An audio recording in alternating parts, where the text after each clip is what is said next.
Desarrollo Podcast. Mi nombre es Eric Eigenmann. Y yo soy Ernesto Ramos Castellanos. En el primer episodio hablamos con Carlos de desarrollo urbano, de transporte, de desarrollo eléctrico y económico. Por eso estamos muy contentos en este segundo episodio hablar de ejes del desarrollo completamente diferentes. Vamos a hablar de desarrollo social, de desarrollo ético y, más importante, vamos a hablar de la educación, que quizás es la base para todo el desarrollo. Hablaremos hoy de Daniel García. Otro García más, como el primero, que era Carlos García, si bien lo recuerdan ustedes. Este también un gran hombre, un gran personaje que nos brindó unas experiencias increíbles que queremos compartir con ustedes. Colombiano, bumangués, nacido en 1979. De profesión es psicólogo y está muy enfocado en temas de educación, sobre todo la educación sexual. Este es un capítulo en el que aprendimos demasiadas cosas. Tenemos amigos gays a quienes queremos dedicar este programa y tanta gente que tiene diversidad de pensamientos. Este es un espacio en desarrollo para que empecemos a pensar de una forma más linda y con más amor.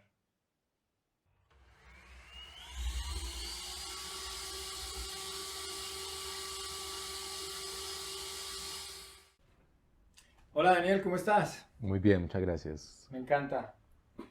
Vamos con la sesión de las preguntas rápidas. Vale. ¿Qué gritas cuando te machucas el dedo con un martillo? Jueputa. ¿Qué olor es el que más amas? Que El olor que más amas. el del café, sin duda alguna. Qué bueno. ¿A dónde crees que vamos cuando nos morimos? No sé, o sea, a algún lado, pero no tengo ni idea y la verdad no me importa, no me preocupa mucho. ¿Hay algún sitio que te asombraría mucho? ¿Conocer? No, pues cuando te mueres y llegas, digamos, a ese cielo donde Claro, San Pedro... me encantaría, no, pues si tuviese la opción de poder decidir qué quisiera ver después de la muerte, qué encontrar después de la muerte, sin duda alguna decidiría estar con las personas con las que fui feliz y amé y sé que me amaron también estando en vida, empezando por mi perro. Sí. ¿A qué edad hiciste o vas a ser tu último amigo? No sé, yo creo que hacemos amigos toda la vida, en cada momento, en cada situación, en cada experiencia. Hay amigos, lo que pasa es que los amigos siempre van a ser pasajeros. Difícilmente vas a poder tener un amigo para toda tu vida, son contados los amigos. Y creo que lo importante es hacer amigos en los momentos y hacerlos bien, ¿sí? Que se queden con un buen recuerdo tuyo siempre. Súper. Bueno, arrancamos con la sección de vida. ¿Dónde naciste y qué nos puedes contar de ese lugar? Nací en la ciudad de Bucaramanga, en el departamento de Santander, Colombia, un día sábado, el 17 de marzo de 1979, en el lecho de una familia muy humilde, muy sencilla. Tengo dos hermanas mayores, ya tenía dos hermanas para ese momento, y por cosas del destino tuvimos que emigrar a la ciudad de Bogotá cuando yo era muy niño, y desde entonces he vivido aquí en Bogotá. Entonces casi que puedo decir como a los 6 años, 5 años de edad. ¿Qué tal fue esa experiencia, esa transición de llegar de una ciudad que no sabemos cuál era el desarrollo? Pues yo no tengo claro cuál era el desarrollo en ese momento de esa ciudad. De llegar a una ciudad como Bogotá, que en teoría para el año que estamos hablando del 84, 86, bueno, ya tenía cierto desarrollo, Sí. ciertas cosas. El entrevistado de la vez pasada nos hablaba de Bogotá en la década de los 70, su llegada, siendo él ya un universitario, pero tú llegas niño, una década y media después. Sí. ¿Cómo encontraste esta ciudad? ¿Qué recuerdas? ¿Cómo la veías? ¿Los colores? Creo que era muy niño como para tener algún recuerdo todavía en mi banco memorial fijo, pero lo que sí recuerdo mucho fue que no fue fácil al principio, ¿sí? Radicarnos en Bogotá por muchas razones. Entonces, creo que no fue una experiencia muy bonita ya para ser tan niño, pero bueno, logré hoy día pues vivir todo lo que he podido vivir, viviendo esas circunstancias también. Gracias. ¿Cuál ha sido tu edad favorita hasta ahora? Porque Esperemos Ujú. que... Los 30 años, sin duda alguna, la década de los 30 a los 40 años, pues ha sido la mejor década de mi vida. Los últimos, tengo 42 años, pero los de los 30 a los 40 años fue decisivos para sentirme pleno y completo en la vida. Y Maravilloso. que hizo que te sintieras pleno en esa etapa. ¿Tuvo que Alcanzar, ver con las experiencias claro, tuyas o con la alcanzar maduración? muchos sueños, muchas metas que me había propuesto. Y tenía, por ejemplo, así, por decir algo, contar algo, una anécdota, siempre me propuse a los 30 años, que a los 35 años ya quería tener una maestría, ¿sí? Y también quería tener un apartamento, entonces algo propio. Entonces trabajé y trabajé y trabajé y trabajé, haciendo muchas cosas y alcancé eso en ese lapso de los 30 a los 40 años. Y, Ya estás cuarentón. ajá, ¿Y qué le aconsejas a los cuarentones que estamos por debajo de esa meta, que no hemos logrado cosas? no para ¿Qué les nada, no, no, dices? no, nada, ¿Qué claro, no, opinas? no, David no, no, no, no. cumple ahora el Yo, viernes. yo Yo, soy cuarentón ajá. ahorita en menos de 8 días. Ok, no, yo creo que todas las personas, independientemente de nuestra edad, independientemente de muchas cosas, tenemos sueños diferentes, metas diferentes por cumplir, realizaciones diferentes. Sería un atropello creer o pensar, querer seguir reproduciendo ese patrón cultural de que todas las personas tienen que nacer, casarse, tener unos hijos, comprar un techo y después morirse y dejar todo. O sea, yo creo que no. Eh, Sí, pero mira que mi pregunta va más enfocada como a eso de la procrastinación, ajá, porque muchas personas ajá, tenemos el sueño que tú tienes, ujú, pero no somos tan juiciosos. Eso me llama mucho la atención de ti porque pusiste un punto en la vida en que dijiste, aquí fue. Me ajá. imagino que lo que te entiendo es que enfocaste todos esos esfuerzos para llegar Sí, a eso. sí, sí, así fue. ¿Qué recomiendas? ¿Qué aconsejas? Claro, entiendo ahorita tu respuesta, pero ¿crees que hay algún tip, algo que Claro, puedas? sin duda alguna, hay. Y se llama pasión. Pasión. Las cosas se tienen que apasionar en la vida. Si Ah, las cosas que haces no te apasionan en la vida, yo creo que los resultados nunca van a ser los mismos. Pero cuando tú encuentras pasión por lo que haces, si se te convierte no solamente en un reto personal, sino en un reto social también, entendiendo que todos somos sujetos sociales y algo tenemos que aportar a esta realidad, ¿sí? Entonces creo que fue eso, fue la pasión de que estaba estudiando lo que quería, la pasión de que iba a alcanzar un sueño, de que me iba a poder emancipar también, y claro. creo que no solo familiarmente, sino socialmente también, ¿no? Para hacerte ahí una pregunta, ¿tú crees que uno debería buscar hacer lo que le apasiona a uno o debería buscar la pasión dentro de lo que está haciendo ya? Yo creo que hay dos cosas, son dos caminos diferentes. Por un lado, hay cosas que seguramente siempre vas a tener que hacer en la vida y seguramente porque te toca, ¿sí? Como Claro. cuando haces parte de un trabajo y te dicen, bueno, tus responsabilidades son A, B, C, y tú dices A, B, me encanta, pero la C no mucho. Yo creo Y que, no siempre tienes la claro, oportunidad de y buscar no, otro y no lo puedes trabajo, ¿no? negociar ni siquiera. Entonces, yo creo que a esas cosas, ¿cierto? Que nos cuestan, que son difíciles, que a veces no nos gustan mucho, tenemos que encontrarle por algún lado el gustico, ¿sí? Encontrar el sentido, ¿no? Para mí es muy importante el sentido que tienen las cosas. ¿Por qué haces lo que haces? ¿Cuál es la intención de lo que haces? Y bueno, y por otro lado ya está que tú quieres estudiar otra cosa o quieres dedicarte a otra cosa en la vida porque te apasiona, ¿no? Hace unos días estuve de vacaciones y me encontré con uno de mis mejores amigos que hay en la ciudad de Nueva York y él es de profesión, es arquitecto de una universidad muy costosa aquí, que apenas se graduó como arquitecto, dijo, yo no quiero estudiar eso, yo estudié eso porque mi papá casi que lo obligó, por dentro de comillas, y hoy día vive en la ciudad de Nueva York y trabaja haciendo muchas cosas, ¿cierto?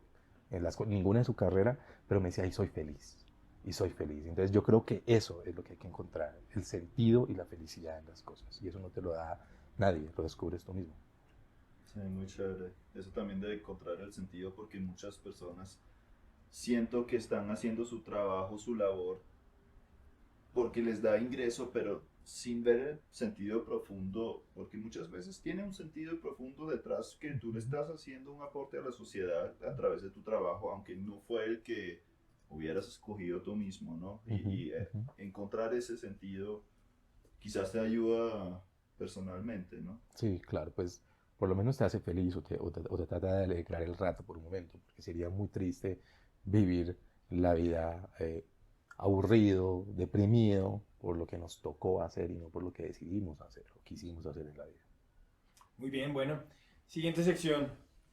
Educación. Tú sabes que tocamos diferentes aristas, que es pues, lo que habíamos comentado previamente. En este momento entramos ya en una sección distinta, es educación, y pues tenemos un par de preguntas que sabemos que tú con tu experticia nos vas a brindar unas respuestas que van a ser muy interesantes para nuestro público. La primera pregunta es, pues, ¿qué es el flagelo que más golpea la educación en este país? ¿Cómo se podría mejorar también? ¿Qué visión tienes de esas partes? La pobreza y la desigualdad, la injusticia, es lo que tiene fregada la educación en este país. Que todavía en pleno siglo XXI, niños y niñas y adolescentes no puedan ir a la escuela en una planta física digna, ¿cierto? Y de paso no recibir una educación acorde a las expectativas de lo que significa formar un ser humano, que no es solamente desarrollar sus habilidades cognitivas, sino también pensar en sus habilidades y en sus competencias psicoemocionales y sociales. La injusticia de este país es lo que tiene la educación fregada, ¿sí? Y la muestra está en este momento, lo que estamos viendo en este momento. Todo lo que ha pasado alrededor de la pandemia, el hecho de que los maestros y maestras han tenido que aprender a hacer educación virtual de la nada, de la noche a la mañana, les dijeron aprendan a hacer guías virtuales, y eso ha afectado, sin duda alguna, ha afectado la educación de este país. Si nos vamos unos añitos atrás, tú hablas pobreza e injusticia. Sí, y desigualdad. Y desigualdad. ¿Qué piensas de aquellas personas niños menores que iban a recibir clases con su estómago vacío? Eso es uno de los, yo pienso, es algo, uno de los flagelos grandes que hay acá. Sin duda alguna, sin duda alguna. Hay niños y niñas que tienen que ir a la escuela aguantando hambre, ¿sí? Y no tenemos que ir muy lejos. Aquí nomás, hacia el sur de la ciudad de Bogotá, en el barrio Juan Rey, donde hay muchas instituciones educativas distritales, nos encontramos con la real cantidad de niños y niñas que literalmente llegan o van a la escuela a la espera del refrigerio que les envía la Secretaría de Educación, que es un yogur, un banano, un bocadillo, etcétera, etcétera. Y aprender no, y con hambre no se aprende. Exactamente. Tenemos un ingreso de 10 millones de personas más en la pobreza en este país. Estamos más o menos con 50 millones de habitantes y ese es el ingreso de personas a la pobreza. Entonces pues ya nos vamos a unos márgenes también de pobreza extrema increíbles. Y sin contar que es un aspecto que sin duda alguna habrá que tener en cuenta, pues desde la economía también, y es el hecho de que el retroceso que hemos tenido como país, y no solamente el país, sino todo el mundo entero, en el marco de la pandemia por COVID-19. Todo lo que hemos retrocedido en materia de economía, en materia de justicia, en materia de política, en materia de reconocimiento de derechos. Yo creo que eso es una de las cosas más que a mí más me entristecen, y es ver que cómo la pandemia ha hecho un reflejo y una radiografía de todo lo que son las injusticias sociales, las injusticias de esta sociedad. Ayer teníamos una discusión con Eric, que estábamos hablando de la materia de historia en el colegio, ¿no? Y yo le decía, quien no conoce la historia está castigado, está obligado a repetir los mismos problemas, que se le repita esa historia por el desconocimiento. En tal sentido, pues como que decíamos, oiga, aquí en el país, le preguntaba a él, ¿a ti qué te enseñaban de historia? ¿Qué tocaban?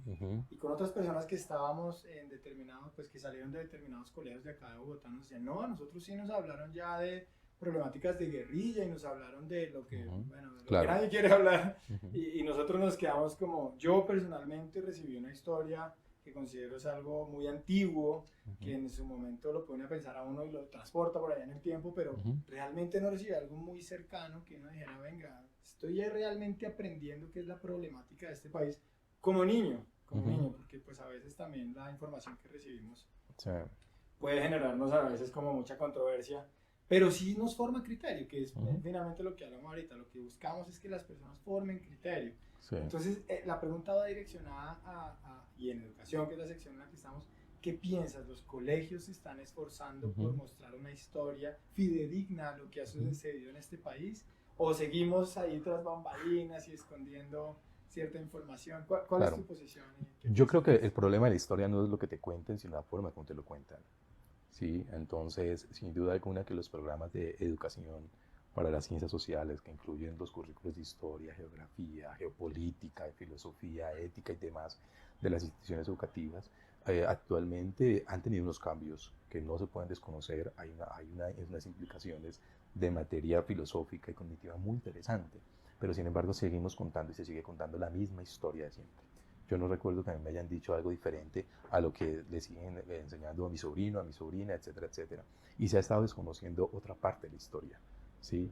Las miradas, por ejemplo, yo me sigo preguntando por qué los maestros y maestras de educación en ciencias sociales no enseñan la historia de las miradas de las mujeres, por ejemplo, como si las mujeres no hubiesen existido en la historia, por ejemplo, política de Colombia, ¿sí? Se conocen unas, dos o tres, y no por muy buenas razones. Entonces hay un desconocimiento también de la mirada y desde una perspectiva de género hay también unas implicaciones muy serias en la educación de este país y que tienen que ver también con eso, con la manera de seguir generando un conocimiento que implante de alguna u otra manera una misma forma de pensar en el individuo.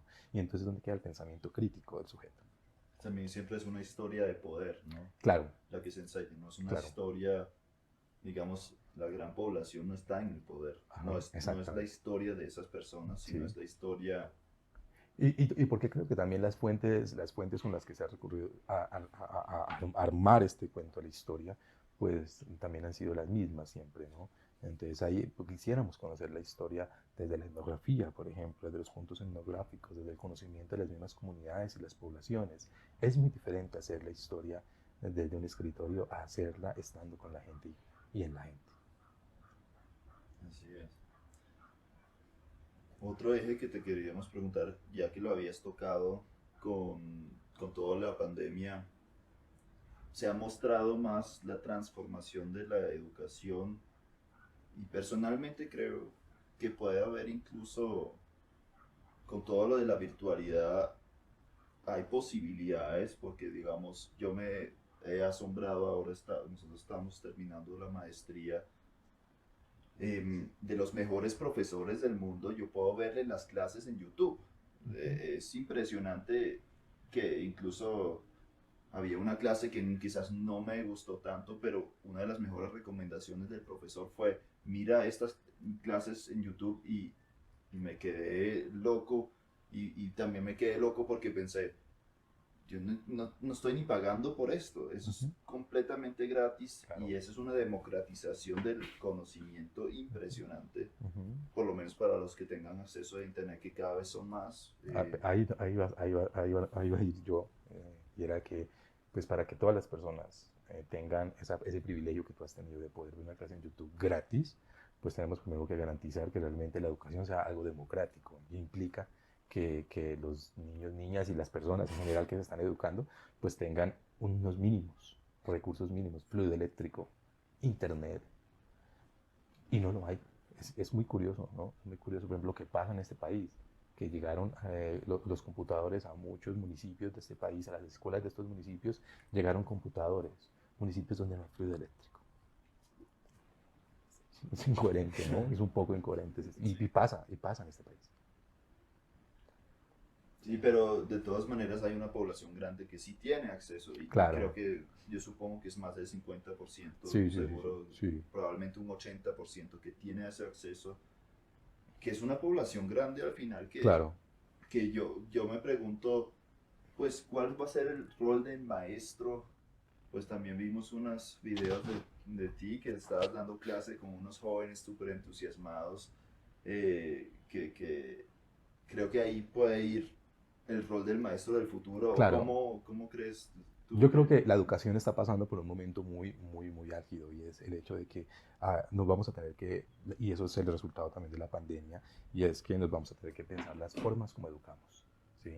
¿Qué tanto hemos aprendido esto de la virtualidad? ¿Qué tanto hemos aprendido de esto de estar conectados a un computador? Lo que significa en el rol del maestro, conducir una clase, conducir un proceso de aprendizaje, de enseñanza y aprendizaje virtualmente. Yo personalmente, pues yo fui coordinador de un departamento de una universidad donde coordinaba unas licenciaturas y coordinaba unos posgrados en educación, todo era virtual, ¿sí? Y me aterraba la cantidad de cosas que pasaban en medio de la virtualidad, en medio de no poder realmente tener esa relación face to face con el estudiante, ¿cierto? Que te lleva a otras cosas necesariamente, porque no es lo mismo la presencialidad, no es lo mismo la educación presencial a la educación virtual.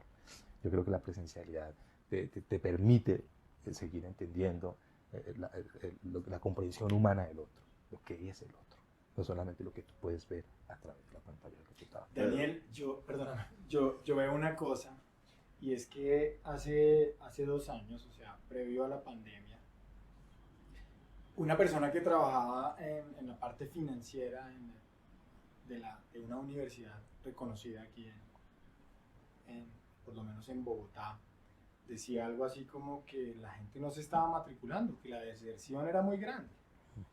Llega la pandemia y pasan todas estas cosas de la virtualidad, pues esto lo supongo, se incrementa.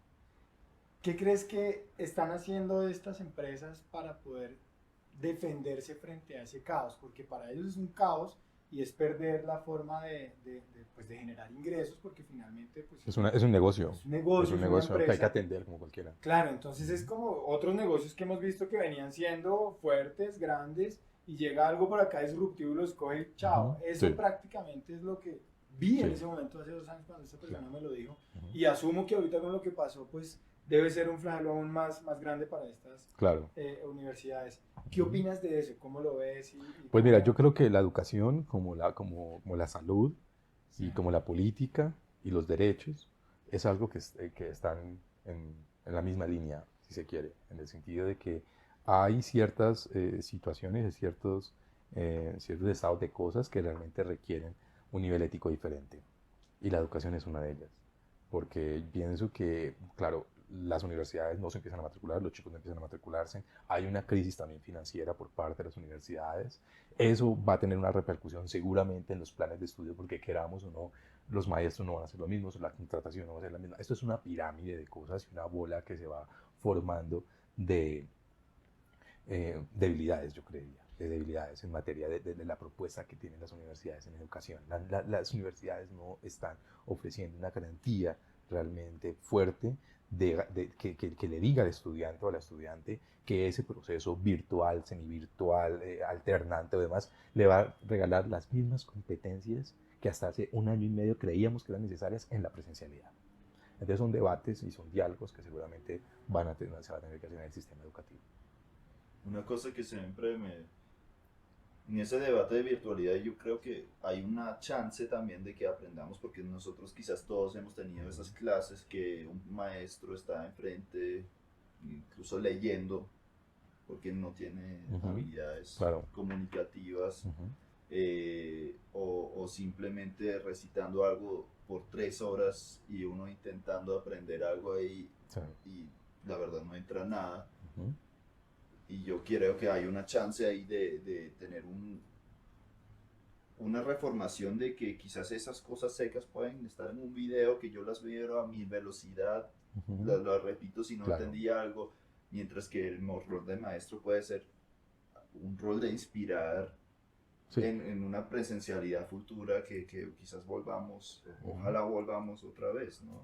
Lo que pasa es que yo creo que para que eso sea realmente efectivo se tiene que haber desarrollado otro tipo de habilidades en el sujeto que no lo hacen, no se hacen en este momento, ¿sí?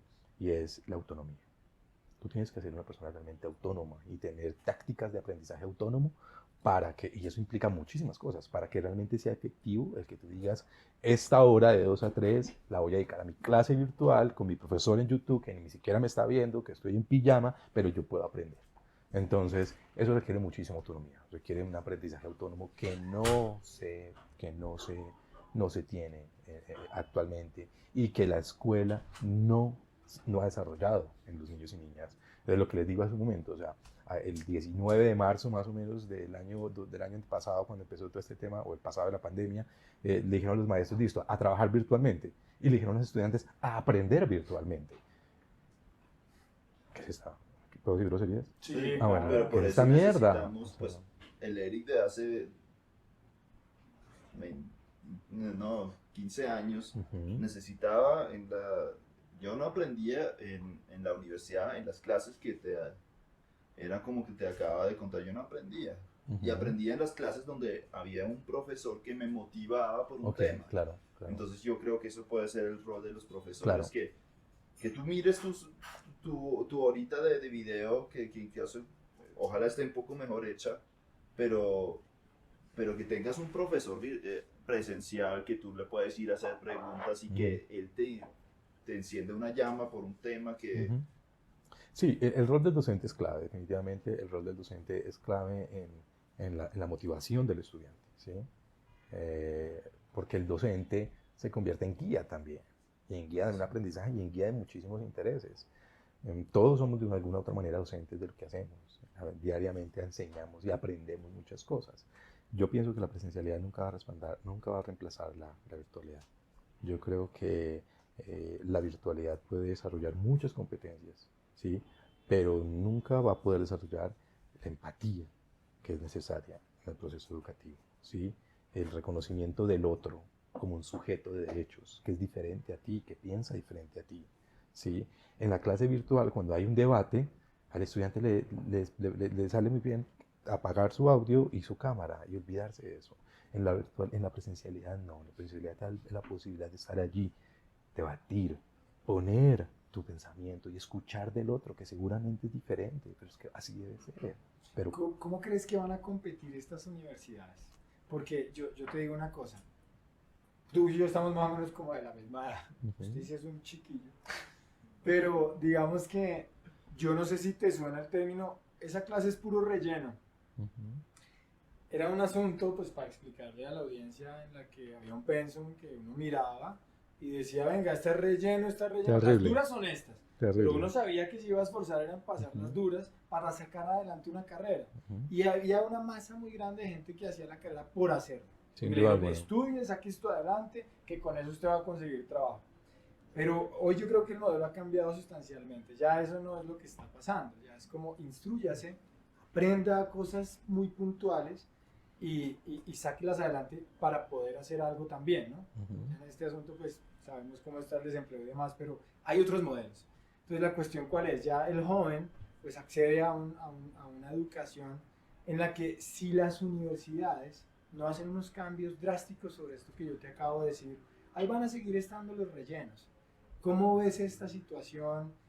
¿Crees que aquí realmente hay una calidad en los programas que se ofrecen de cara a los estudiantes cuando miran todo un conglomerado de materias para sacarlas adelante como una carrera?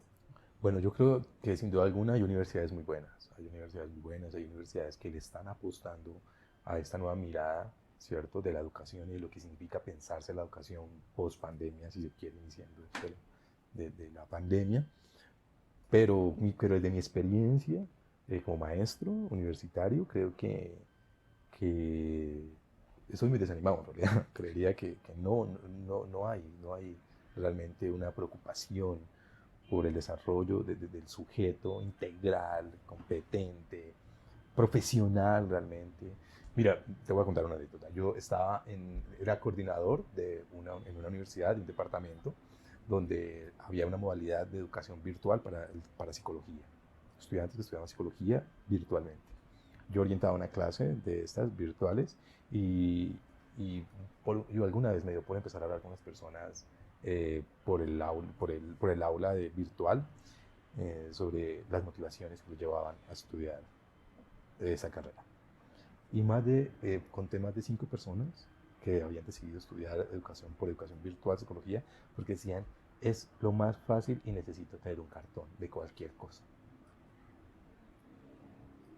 Así es. Una respuesta Directa. así Un fue. chico que te dijo, Sí, yo hago esto es para de sacarlo una adelante. chica que ya era una señora ya de más de 30 años y después y nos decía, nos contaba en la clase, yo tengo 36 años, que es la señora, y no lo logré estudiar y ahora esto me ofrece y veo que esto es muy fácil porque me ayudan a hacer las tareas mis hijos, me ayudan a hacer las tareas. Y ella fue la que terminó graduándose como psicóloga. Entonces, me preocupa mucho ese tipo, las competencias realmente, cómo se van a estar evaluando, cómo se van a poder medir realmente las habilidades de las y los profesionales. No sé qué planes de choque tengan hoy día las facultades y los departamentos de las carreras, porque pues, me imagino que habrán carreras que han sido mucho más fácil adaptarse en este tema de la virtualidad, pero habrá otras que definitivamente requieren de la presencialidad y requieren de un trabajo en campo, en terreno, que no les va a dar la virtualidad. Gracias. ¿Tú qué piensas a un chico joven? ¿Tú le dirías hoy en día paga tantos millones por una universidad o le propondrías otro camino? Pues No hubo una sé, polémica hace claro. estos días en redes Ujú, sociales, creo que un youtuber fue, no sé, un ujú, influencer que puso ahí que ujú. no, hoy en día no vale la pena ir a una universidad y ahí hubo una discusión, no sé cómo se llama el chico, pero me parece un debate interesante Claro. porque, Ujú. como te dije, el conocimiento ya está en libros, está en YouTube a un precio muchísimo más accesible. Sí. Debo de verdad pagar por el cartón Ujú. los millones y millones de pesos. Sí, te voy a contar otra anécdota. Mi sobrina hace poco terminó este semestre su maestría, su último semestre de maestría en psicología del consumidor en una universidad. Entonces pagaba 8 millones de pesos semestrales y nos hicimos esta misma pregunta cuando estábamos hablando sobre su futuro académico. Decíamos, bueno, mirar opciones. ¿Va? Y una de las preguntas era, ¿por qué quieres estudiar esto? ¿Por qué quieres invertir? ¿Por qué vamos a invertir 32 millones de pesos cerquita o un poco más en un estudio, en un título? ¿Qué quieres con eso? Y vuelvo al tema de la pasión, ¿no? ¿Qué me hizo saber que era una muy buena opción hacer esta inversión, por ejemplo? Pensar en la cara de felicidad de ella cuando me dijo, yo quiero estudiar eso, me interesa ese tema, me apasiona ese tema.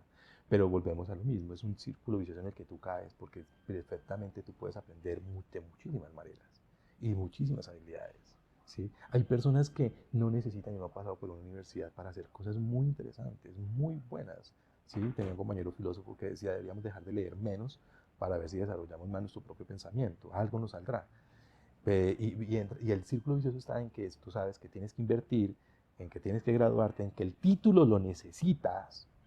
Si quieres pues, no sé, aspirar a un mejor salario, si quieres aspirar a una mejor opción laboral, necesitas de ese título, porque desafortunadamente de nada te va a servir saber mucho si no lo tienes. ¿Sí? Porque es el principal elemento en el cual te pueden llegar a descartar en cualquier opción. No, tú no eres profesional. Sí, pero sé mucho, tengo mucha experiencia, pero no sirve. Y adquirir ese título entonces implica que caigas en la cadena del consumismo educativo. Entonces, venga, ¿por qué opción me voy? ¿Qué universidad me voy?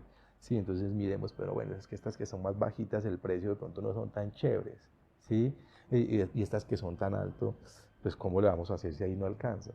Y por eso digo que la educación en este país es un problema de injusticia, de pobreza y de insularidad, porque la gente sí quisiera estudiar, lo que pasa es que no hay opciones y hoy día con la pandemia menos opciones de querer trabajar, de poder estudiar, perdón, poder estudiar una carrera, un posgrado, una carrera universitaria.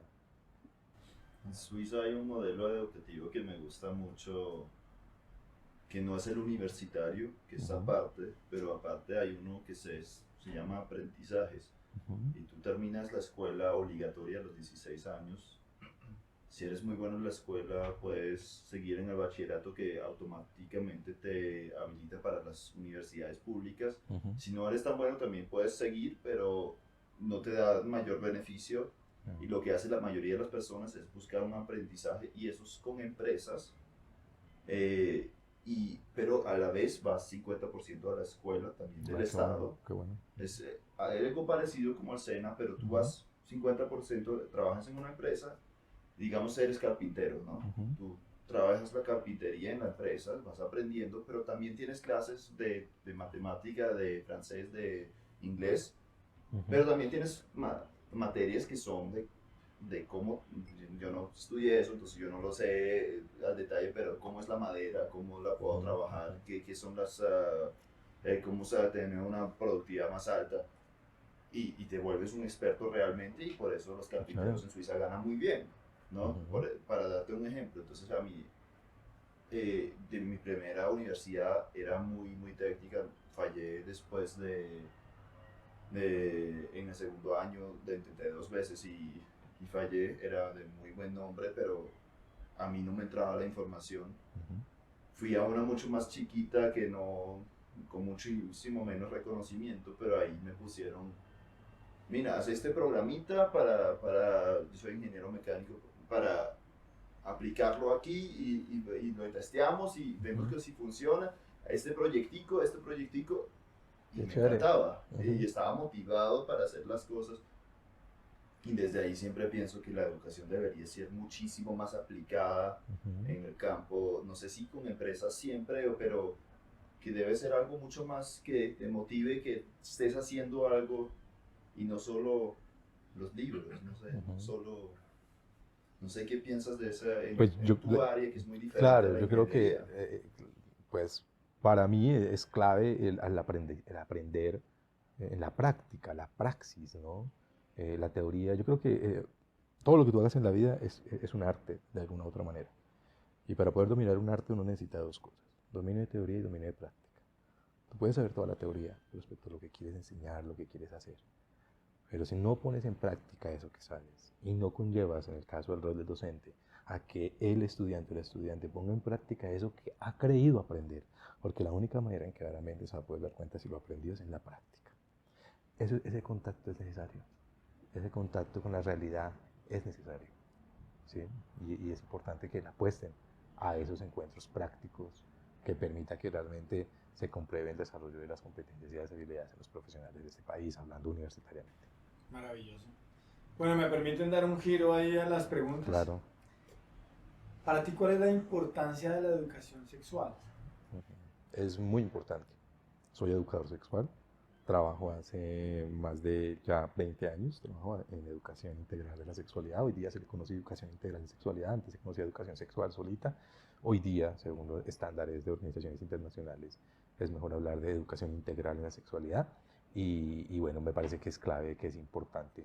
Yo creo que si se garantizara que realmente niños, niñas, jóvenes y adolescentes tuvieran acceso a la educación integral de la sexualidad en sus colegios, en contextos de educación formal, pero también en contextos de educación no formal, se estaría haciendo una contribución muy, muy grande a la salud sexual y a la salud reproductiva de estos niñas, de estos niños, niñas y jóvenes, pero también a futuro de sus familias, ¿sí? Y de sus futuras parejas, si las tienen, etcétera. La educación sexual es clave para garantizar el derecho a la salud que tienen todas las personas. Perfecto. Un padre de familia, cuando le dicen su hijo en el colegio va a aprender matemáticas, Uh -huh. por bajitos que sean sus conocimientos, ese papá dice, le van a enseñar a sumar y a restar. Cuando le dicen, su hijo va a ver educación integral de la sexualidad, ¿qué va a aprender? Cuéntanos.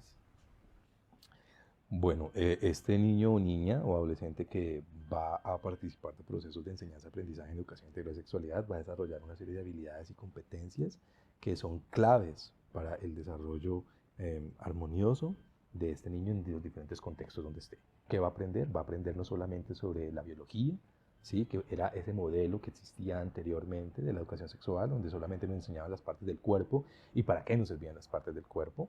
Estos nuevos modelos de educación integral y sexualidad desarrolla otra serie de intereses temáticos donde se tiene en cuenta la perspectiva de género, donde se tiene en cuenta la perspectiva de la diversidad sexual, que es un derecho también de todas las personas, y además de eso, pues este niño va a entender que la sexualidad es mucho más que el sexo, ¿sí? Va a entender que la sexualidad es todo lo que hace en su vida y de una u otra manera también lo que le permite relacionarse de manera empática con otros niños y niñas, como él, de su mismo sexo, de su mismo género, de su misma orientación sexual, o de otra si lo tiene.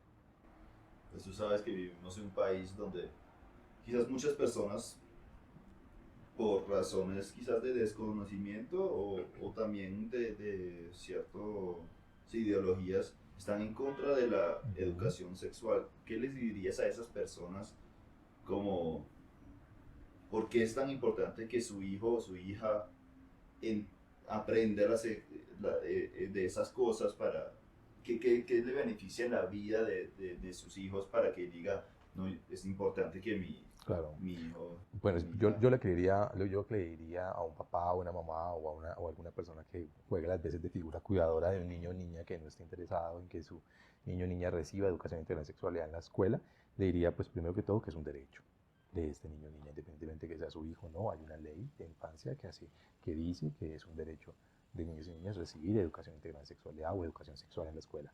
Lo segundo que le diría es que, bueno, si tiene algún problema en que reciba este aprendizaje en el contexto escolar, pues que se lo brinde ella, en la familia o él, ¿sí? Que la familia también sea educadora en ese sentido. La familia tiene que ser educadora de todo en la vida, incluyendo la sexualidad de las personas, ¿sí? Porque la sexualidad no es algo etéreo, es lo que manifestamos y reflejamos a través de nuestras expresiones de género, es lo que manifestamos y expresamos a través de nuestras miradas, de nuestros gustos, ¿sí? De las cosas que nos producen placer o de las que no nos producen placer. Entonces yo creo que lo primero, le invitaría también a ese papá o a esa mamá a que mire todas las ventajas que hoy día se ha demostrado científicamente, que los estudios han demostrado de todas las ventajas que tienen los niños y niñas que tienen acceso oportuno y de calidad a la educación integral en sexualidad. ¿Nos podrías nombrar Claro, esas? muchísimas, muchísimas. Se ha comprobado que en las instituciones educativas o en los contextos escolares, son escolares donde se da educación integral en sexualidad, se ha podido comprobar que hay una baja reducción de embarazos en la infancia y en la adolescencia, ¿cierto? Hay una, que es súper importante, hay una reducción muy notoria en las violencias basadas en género, hay una reducción en el bullying hacia los niños con orientaciones sexuales diversas o identidades de género no normativas. También la educación sexual permite que niños y niñas desarrollen habilidades para la empatía y para la convivencia social. Mejores tratos entre los niños y niñas en estas instituciones educativas. Y muy importante, la sexualidad deja de ser un tabú y se convierte en un tema del cual se puede hablar de una manera tranquila, sencilla, técnicamente muy bien hecha y sobre todo muy placentera. Súper. ¿Quieres hacer la última pregunta de esta sección? No, yo creo que ya. Sí. Tú. Pues teníamos ahí una preguntita porque quizás pues esas personas que están opuestas a la educación sexual tienen el pensamiento de que hay cosas que no deberíamos enseñar en la escuela o no deberíamos enseñar en general. Para ti hay cosas así que no deberíamos enseñar, o, sin decir que obviamente no deberíamos enseñar a alguien de ser mala persona, pero algo que puede ser valioso en el mundo por temas morales. ¿Hay algo que no deberíamos enseñar o deberíamos enseñar de todo? Pues todo lo que queramos aprender, ¿no?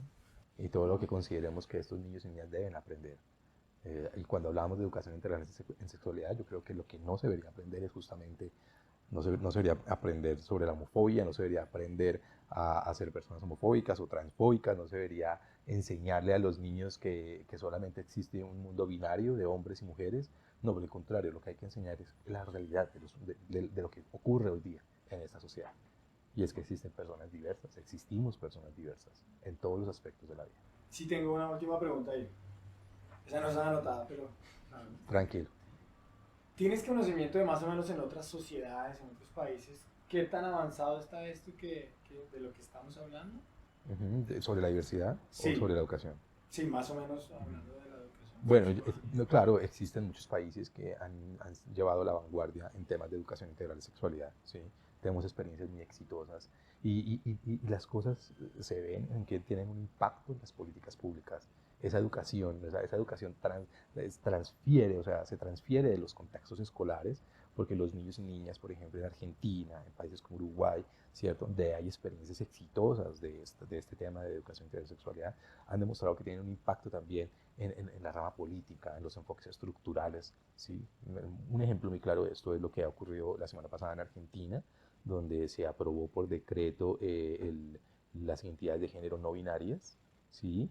¿Y eso por qué? Entonces la gente dice, esto no se aprobó de la noche a la mañana en la política argentina, o porque sí, responde a un proceso educativo previo, donde se han educado, exacto, y eso es un tema cultural. Entonces necesitaremos de muchos años para que las personas aprendan que realmente existen otras personas en este mundo social con unas identidades y con unas orientaciones y con unas expresiones de género diferentes. Y eso merece mucho respeto, pero es un problema cultural, lo que tenemos que esperar, que sea efectiva la educación. Perfecto. Bueno, entramos en una sección que llamamos LGTBI. Queríamos como preguntarte sobre eso. Queremos como hoy aprender bastante y que tú nos contextualices. Primero es como, ¿qué significa LGTBI? Bueno, pues hoy día preferimos hablar de LGBTIQ+. De hecho, yo personalmente hablo de LGBTIHQ+, porque, bueno, la gente, lo LGBT hace referencia a las personas lesbianas, gays, bisexuales, trans e intersexuales. Pero hoy día hablamos de otras identidades de género y otras expresiones de género que también son importantes visibilizarlas, como son las personas queer, como son las personas no binarias, como son las personas pansexuales, como son las personas, qué sé yo, existen diferentes orientaciones sexuales, identidades de género y expresiones de género que hacen que que el mundo binario de lo masculino y lo femenino se difumine un poco, porque hay toda una serie de matices y de colores en la sexualidad humana. Ahí queremos Entonces, quizás, podemos deletrearle eso y nos explicas cada una bueno, letra. claro, pues ¿Sería posible? sí, sí, sí, claro. Entonces la E la hace referencia a las lesbianas. Una mujer lesbiana es una mujer que independientemente que sea cisgénero, sea transgénero, porque para poder entender las orientaciones sexuales es muy importante entender las identidades de género, ¿sí? Y la identidad de género hace pues relación a la forma como las personas nos concibimos a sí mismos y cómo respondemos de alguna u otra manera a las expectativas que tiene la cultura y la sociedad con respecto a lo que seamos hombres o mujeres, relacionados siempre con lo masculino y lo femenino. Entonces creo que ese tema nos explicas más en la T, Claro, ¿no? sí, sí, sí, Supongo. sí. Pues, entonces, bueno, para poder empezar y entender un poco las orientaciones, la identidad de género de un sujeto, de una persona, puede ser o cisgénero o transgénero. Una persona cisgénero es una persona como yo, que al nacer recibió una condición de sexo masculino, al nacer determinada por mis genitales, o ustedes también, ¿cierto? ¿Por qué definieron nuestro sexo? Por lo que teníamos en las piernas. O sea, nacimos y por lo que teníamos en las piernas definieron nuestro sexo masculino, ¿sí? Las personas cisgénero son las personas que no tenemos ninguna dificultad, ningún conflicto con la condición de sexo que se nos ha indicado. Entonces, yo sé que soy un hombre, ¿cierto? Me reconozco a sí mismo como hombre, no tengo ningún inconveniente en reconocerme como un hombre, eh, y bueno, independientemente de cuál sea mi orientación sexual. Entonces las personas, si yo no hubiese, si yo hubiese tenido algún problema, alguna dificultad con ese reconocimiento, con ese autorreconocimiento de ser hombre, y hubiese pensado mejor en una categoría femenina, pues entonces hubiese hecho un tránsito, lo que se llama un tránsito, una transición, que es cuando una persona empieza todo un proceso de cambio de género, de su género, ¿sí? El cambio de género. Entonces ahí están las personas transgénero, que pueden ser mujeres transgénero, hombres transgénero. Una mujer transgénero, entonces es una persona que nació en una condición de sexo masculino y transitó hacia lo femenino, es una mujer trans. Y un hombre trans es una persona que habiendo nacido en una condición biológica de mujer, de hembra, en algún momento de su vida transita hacia lo masculino, hacia lo que categóricamente y culturalmente se ha entendido como masculino. Eso lo denominamos por lo que son en este momento, no por lo que fueron al nacimiento. Entonces, Claramente, sí, en ese derecho, en vía el derecho de la autopercepción y que las personas sean reconocidas bajo su propia autopercepción, se les debe reconocer es lo que, pues, en lo que como se reconoce, ¿sí? Como hombre, como mujer. Por eso es muy importante siempre preguntarle a las personas si nos queda alguna duda de que si esa persona es un hombre o es una mujer. Siempre es muy importante preguntarle a esa persona cómo te gusta ser llamado, ¿sí? ¿Cómo te gusta que te llamen? Para evitar errores después de no llamar a las personas como seguramente ellas esperan ser llamadas, que ocurre mucho. pero si conocemos a una persona nueva, no es que siempre tengamos que preguntar eso, ¿no? ¿O sí? Pero si te vas a relacionar directamente con esa persona, pero tú no sabes si esa persona es un hombre o es una mujer o es una persona no binaria, entonces es mejor preguntar, mi nombre es tal y me gustaría saber cómo te gusta ser llamado, por ejemplo, ¿sí? Para que esta persona diga de su propia voz, soy una mujer, ¿sí? O independientemente de que lleve barba. Si la persona se reconoce como una mujer trans, es una mujer trans. Es el derecho de la persona, autorreconocimiento y autopercepción percibida, se llama eso en psicología. Y lo importante, supongo que, pues, supongo que es una cosa, porque nosotros somos unos seres de hábitos y de patrones, si no estamos acostumbrados, quizás hacemos errores, ¿no? Pero quizás Sí, es sí, lo sí, sí. importante aprender de Sí, nuestros claro. errores que Sí, sí, sí. si yo uso el género que no es como Sí. una persona. Por eso es importante la educación sexual y por eso es importante en todas las fases de la vida, en todos los momentos de la vida, poder educarnos, poder conocer. Sí, seguramente que a mi abuela y a mi abuelo yo les hablo de mujer trans y hombre trans y no me entienden nada ni me lo van a entender nunca. ¿Sí? A mi papá y a mi mamá les fue mucho más difícil poder comprender la categoría de mujer trans y hombre trans, seguramente. Pero yo creo que eso es un reto justamente y es educar, y tú educas siempre con la vida, educas con lo que Creo que hay haces. veces puede ser un reto o una dificultad que esas personas mayores sientan excluidas por esas cosas que no aprendieron ellos en la escuela. Entonces ellos sí, quizás se sienten inseguras o excluidas o cómo les recomiendas actuar para ¿O qué es la clave para que ellos... Yo creo que la clave es poder, en ese tipo de situaciones, la clave es poder educar desde el afecto, ¿sí? De demostrar que realmente el otro, o sea, no tiene nada malo que tengas un amigo gay, ¿no? ¿Sí? No tiene nada de malo que compartas y convivas con una mujer trans o con un hombre trans. Entonces es muy importante desde el afecto. Yo me acuerdo que para que mi mamá y mi papá entendieran un poco lo que significaba una mujer trans, pues llevé a una de mis amigas muchas veces a la casa, una mujer trans, ¿sí? Y fue ahí donde mi mamá entendió que no era un marciano, que no era una... No, entonces después le preguntó, fue por sus tetas, ¿cómo sabes? Fue por sus tetas. Entonces, creo que desde el afecto se puede enseñar eso. Tú estás Desde el tocando amor. Desde el amor, sí, desde el ejemplo también, estás sí. tocando un tema súper importante y es Ajá. el siguiente.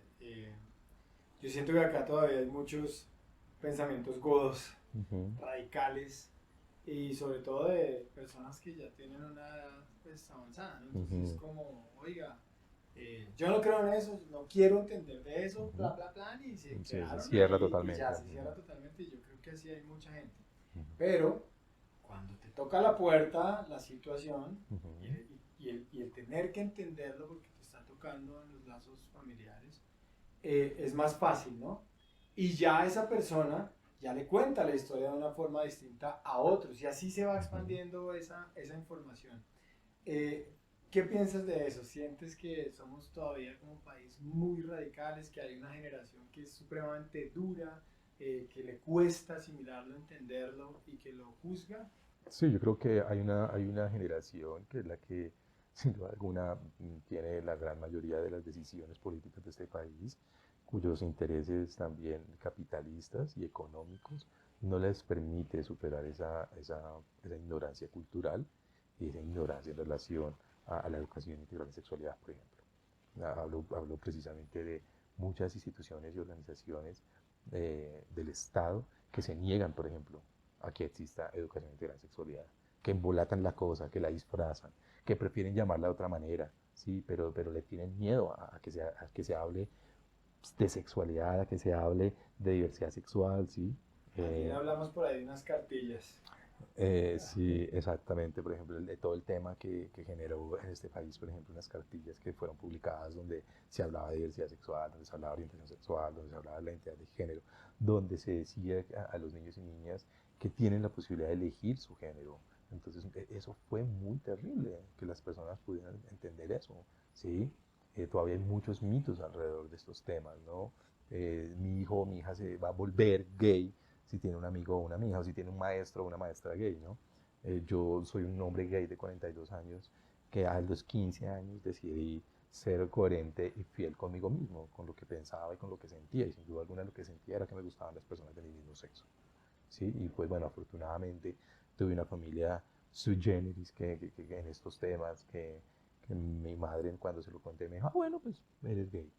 Entonces le dije, ah, bueno, pues soy gay. Me dijo, pues esperemos a ver qué pasa más adelante. Pero no se cerró la posibilidad, nunca hubo juzgamiento. Yo creo que pues eso es una ventaja muy grande que tal vez muchas personas no tuvieron y muchas personas de mi generación no tuvieron.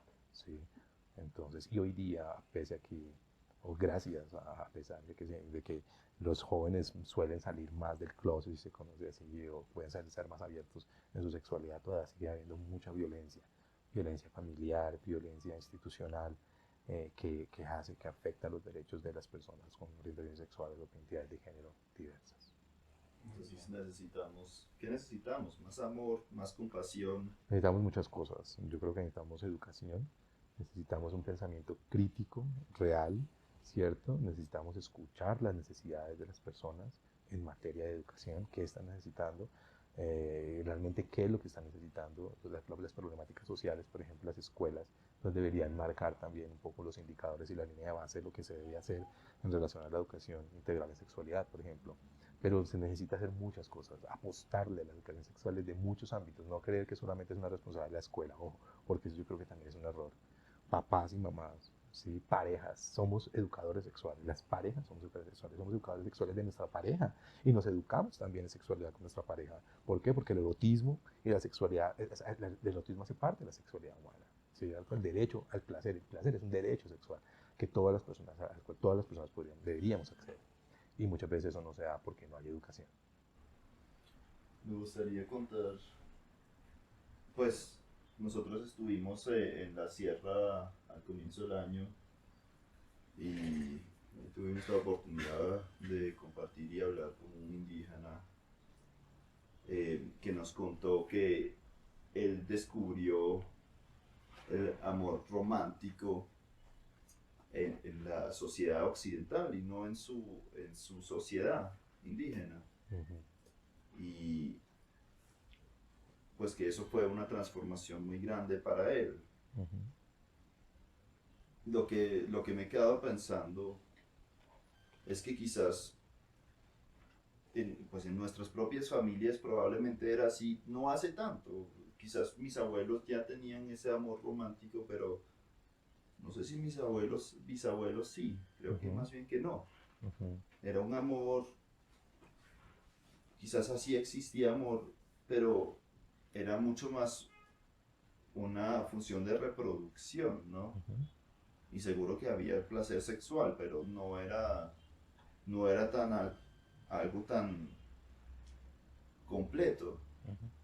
Y yo creo que también, o ahí quería preguntarte, ¿cómo ves la parte homosexual o de diferentes sexualidades, esa necesidad de expresarla? Yo creo que también en lo heterosexual no lo teníamos por muchísimo tiempo y ahí surge como esa necesidad de expresar y de sentir su amor acorde de lo que de verdad sentimos y no solo cumplir una función de la sociedad. Y creo que todavía estamos en esa transición, ¿o no? Claro, yo creo que, pero lo más curioso es que yo creo que si le preguntas a tu abuela o a tu abuelo si eso era amor, o si le preguntas tú te casaste enamorada o tú te fuiste, seguramente te pueden decir que sí, porque eso era el amor.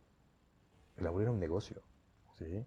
Hasta los años de 1950 en este país las mujeres las cambiaban por una vaca, en muchas partes de este país, ¿sí? Entonces la idea del amor también se ha ido transformando, el concepto del amor se ha ido transformando.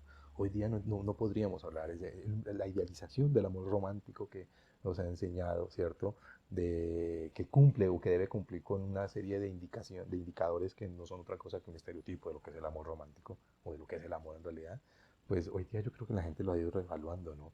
Existen muchas formas de amar, existen muchas formas de relacionarse con el otro y descubrir el amor. Lo que sí yo creo que es una necesidad es que independientemente de cuál sea esa forma, es un derecho de las personas. Debería ser un derecho de las personas poder salir. Sí, yo salgo con mi pareja, que es un hombre también, por toda la carrera séptima, cogidos de la mano por aquí hasta Chapinero. Pero si vamos al sur o a Soacha, no lo hacemos por una percepción de vulnerabilidad, de riesgo.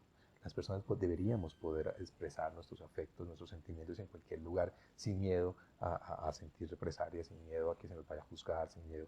Y otras formas del amor, inclusive aquellas que tú no puedes comprender o que tú no entiendes, o que moralmente no son buenas.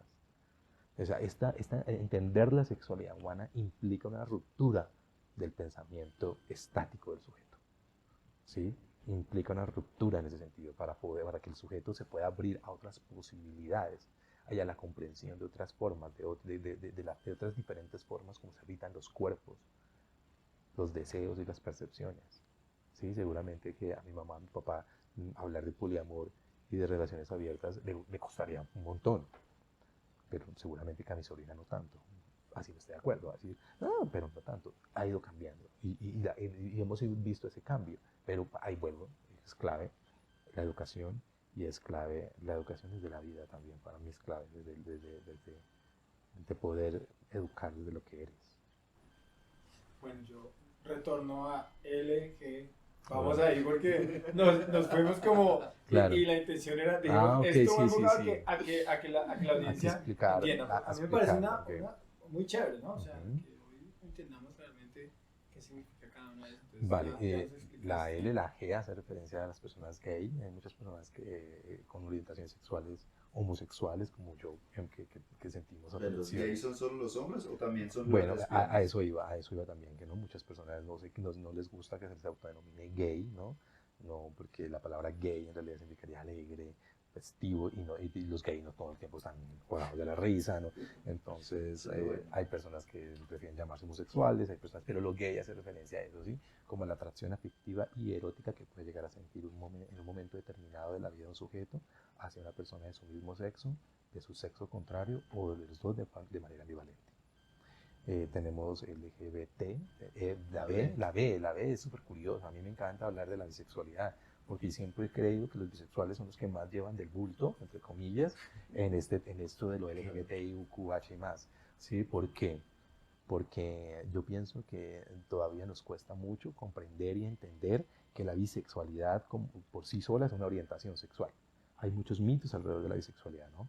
Entonces las personas dicen, no, la persona bisexual o cuando empieza este proceso de autorreconocimiento de su bisexualidad, de que me gusta esto, pero también me gusta esto, generalmente la persona empieza con cosas como, no, esto es una confusión. Muchas personas creen que la bisexualidad es un camino hacia la homosexualidad o hacia la heterosexualidad, en fin, etcétera. Y no, la bisexualidad es una orientación sexual. Hay personas a las que les gustan los hombres y las mujeres.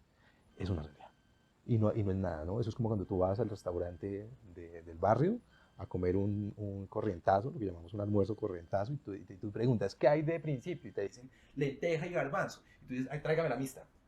Sí, me gustan las dos. ¿Y cuál es el problema? La revuelvo con arroz de rico. Así es la sexualidad, sería poder comprender de una manera un poco más gráfica la bisexualidad. Pero nosotros, la mayoría somos o lenteja, o garbanzo, o mixto, o es más bien un espectro fluido que para comprenderlo mejor lo dividimos en tres partes. No, yo creo que hay un problema de tolerancia al derecho que tiene la otra persona de que le gustan ambos sexos, ¿sí? Vivimos tan encasillados en los binarismos de género, vivimos tan encasillados en las fronteras de la sexualidad, o tú eres hombre o eres mujer, o tú eres heterosexual o eres homosexual, pero esto de lo bisexual como que no pega mucho, ¿no? Entonces, ¿por qué? Porque la gente, y además porque hay una serie de mitos y tabús alrededor del tema, y que también están muy relacionados con la vida de pareja, ¿no? Entonces yo conocí alguna vez una estudiante que me decía, no, pues que si yo además de cuidar a mi novio, de la grilla esta que no sé qué, también tengo que cuidar lo humano, pues entonces mejor no me meto con lo sexual. Entonces yo siempre he creído que la orientación sexual, independientemente de cuál sea, pues es algo que hace parte de tu privacidad y también de la de tu pareja. Yo quiero hacer un énfasis ahí en algo que alguna vez me dijo una amiga, y es que todos somos bisexuales, que todos en ciertas proporciones tenemos un gusto hacia el otro género. Y lo decía porque realmente una mujer que le gusta a su novio, está con su novio, cuando ve pasar a una chica dice qué linda es, ¿no? Y a nosotros nos puede pasar lo mismo, y de hecho nos pasa lo mismo, pasa un hombre guapo y como que, claro, qué hombre tan pinta, ¿no? Claro. Pero en ese sentido sí... Es un problema cultural, yo creo que es un problema cultural definitivamente. Y de aceptación, a las ¿cierto? mujeres las han enseñado desde muy pequeñitas a expresar sus emociones, sus afectos, sus sentimientos, sin que ellos sean malinterpretados. Una chica adolescente de 13 años llega después de haber estado 6 horas de una jornada educativa con su mejor amiga en el mismo salón de clase y llega a hablar toda la tarde con ella. Y ninguna de las personas que escucha esta conversación va a pensar que ella es lesbiana. Mientras que si un hombre lo hace, inmediatamente cae el prejuicio. ¿Y estos qué tanto hablarán, no? Estuvieron todo el día y ahora llegaron a hablar, ¿en qué tanto hablarán? Porque siempre va a estar el prejuicio, es lo que muchas personas llaman el fantasma de la homosexualidad. Hay un miedo por la homosexualidad que lleva a pensar que las personas no pueden relacionarse de una manera tranquila, sencilla y afectuosa si no hay un compromiso netamente erótico.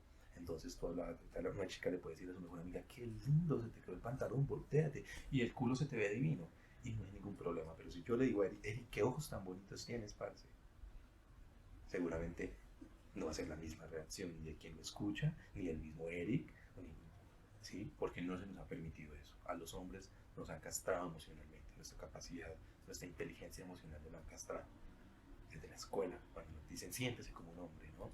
Yo no sé cuál fue el problema de toda mi vida que yo me sentara con las piernas cruzadas, pero en el colegio donde estudié, que era un colegio para solo hombres, todo el tiempo me decían que me sentara como un hombre. Hoy día, a mis 42 años, no entiendo todavía por qué me pedían que cerrara las piernas.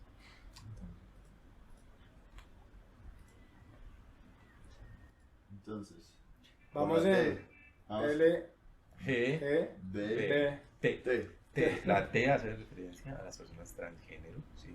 Dentro de las personas transgénero podríamos encontrar 3 subcategorías que son travestis, transformistas y transexuales, ¿sí? Pues transgénero justamente porque hace referencia a eso, a la transición que una persona puede llegar a hacer de un género a otro, ¿sí? Entonces existen muchas formas de vivir el transgenerismo. Conocemos en la cotidianidad nos vamos a encontrar con muchas mujeres transgénero, pero también con muchos hombres transgénero. Pero hoy día es también muy importante empezar a reconocer otra identidad que podría estar allí en esas identidades de género, y son las personas no binarias. Es decir, las personas que no están interesadas en encasillar en ningún extremo, ni en lo masculino ni en lo femenino.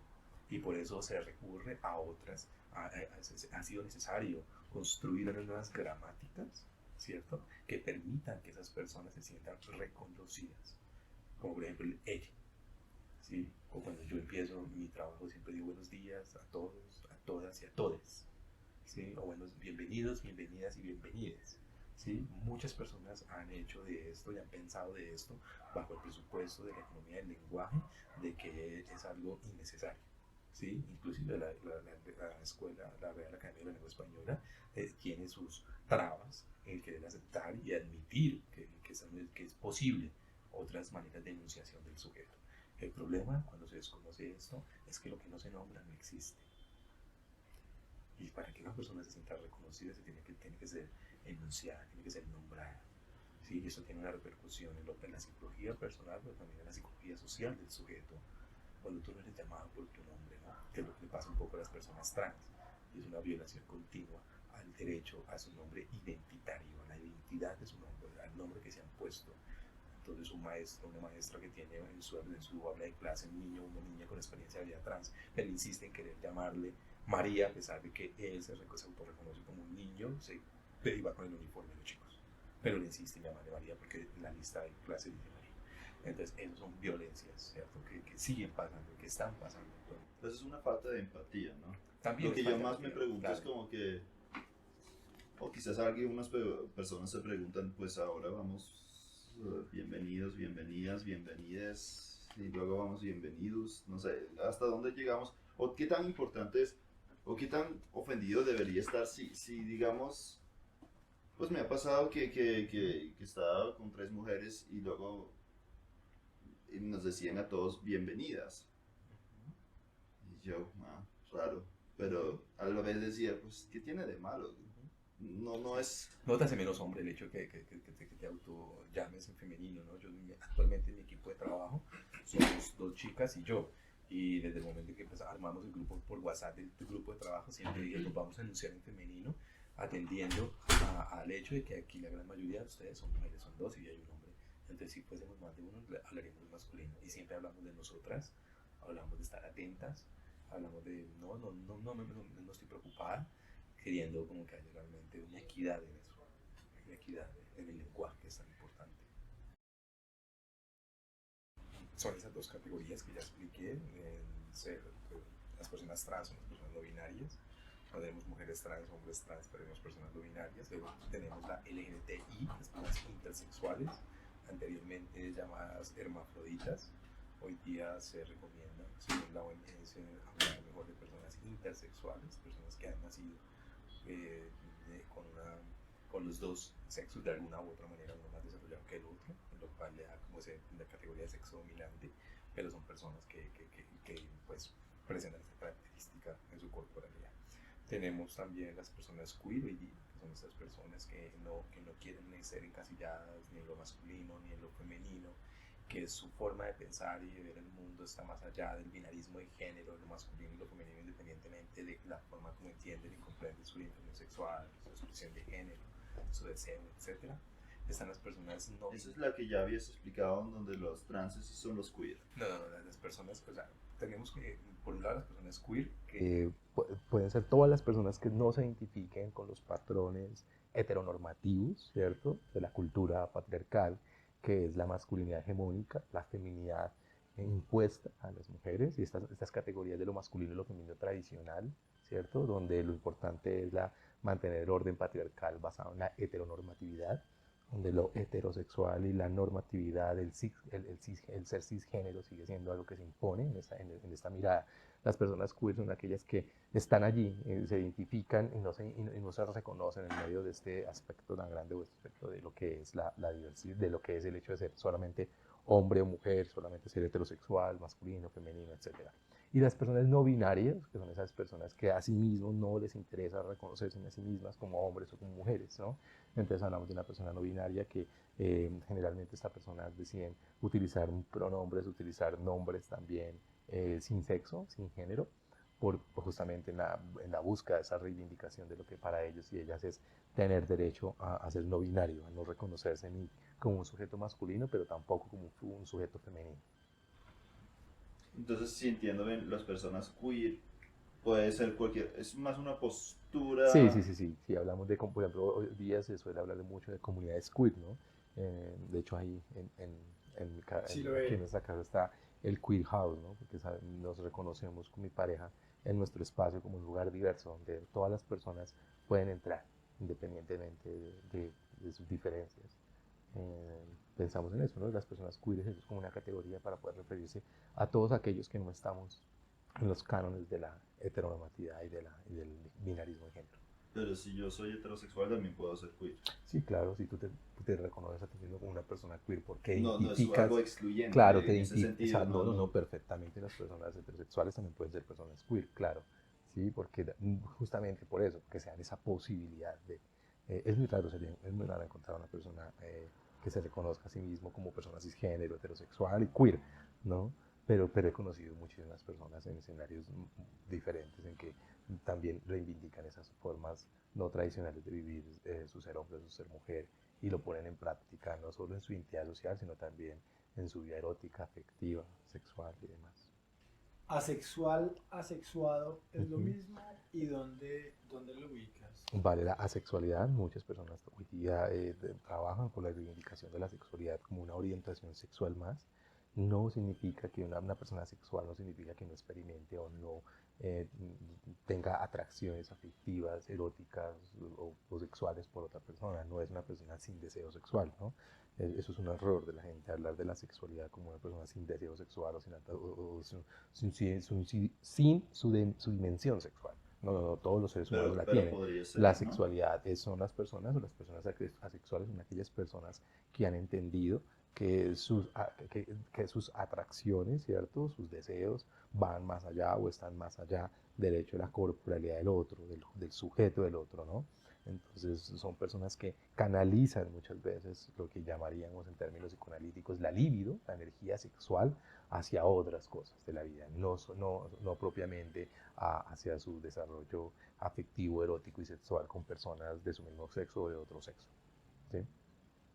La gran mayoría de estas personas que podríamos denominar asexuales, pues de alguna u otra manera, en la práctica serían aquellas personas que voluntariamente, por alguna razón, renuncian a su vivencia erótica, sexual, afectiva con otras personas. Pero eso no significa que no tengan este componente sexual, lo canalizan en otras cosas, en otros Por ejemplo, intereses. digamos, un cura Sí, católico exacto. Por podría ejemplo, ser un asexual. sacerdote o una religiosa que haga votos de castidad para estar en su comunidad y no significa que esta mujer o este hombre haya dejado de sentir, ¿no? Que es lo que justamente ahí es donde está el problema del celibato de la iglesia, yo creo, y es el desconocer que las personas siguen sintiendo, siguen experimentando deseos, afectos, gustos y, ¿por qué no?, fetiches también, porque todos los tenemos de alguna u otra manera. Me hiciste acordar que hace un par de semanas en Alemania, eh, como dijiste tú, curas y tuviste Sacerdotes. sacerdotes, Sacerdotes. le dieron la bendición a matrimonios del mismo género y eso Ujú, generó una controversia. ujú, Rebotó a Italia directamente y fue ujú, controversial. ujú. Entonces, pues conecta mucho con lo que me Claro. estás diciendo. Pues ventaja para los que no somos creyentes, ¿no? O no Totalmente, profesamos ningún credo religioso, y menos el católico, que me parece que es uno de los más violentos que hay. totalmente. Sí, yo creo que las religiones históricas, crecidas, tienen muchísimas cosas positivas en sí dentro, pero al ser tan poco dinámicas, no se ajusta mucho a la realidad de hoy en día y se quedan con muchas cosas que no son tan positivas, ¿no? Ujú, Eh, en conjunto con la realidad de hoy en día. ujú, Y por eso también te hablaba de ese ejemplo antes del indígena pues de nuestro amigo que no, que con toda esa historia y quizás en esa realidad,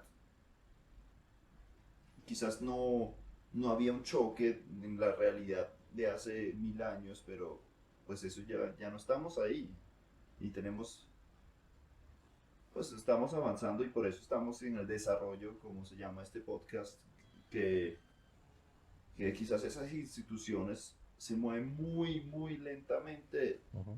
aunque se estén moviendo, pero están un poco, Sí, yo creo que de entrada, tienen la pues, dificultad ahí. si me lo preguntas, yo creo que la religión no, bueno, debería tener esa responsabilidad de acompañar ese tipo de procesos sociales, comunitarios, que están muy relacionados con la fe de las personas y con las creencias de las personas. Pero si tú me lo preguntas a mí, yo creo que hace mucho más el hecho de que de alguna manera buscáramos estrategias para que las personas pudiéramos encontrarnos con nuestra trascendencia, con nuestro sentido de trascendentabilidad, ¿sí? Con el hecho de poder ver más allá, de estar más allá de lo que es este cuerpo. Pero si me preguntas por la religión, creería que no le recomendaría a nadie ningún tipo de religión.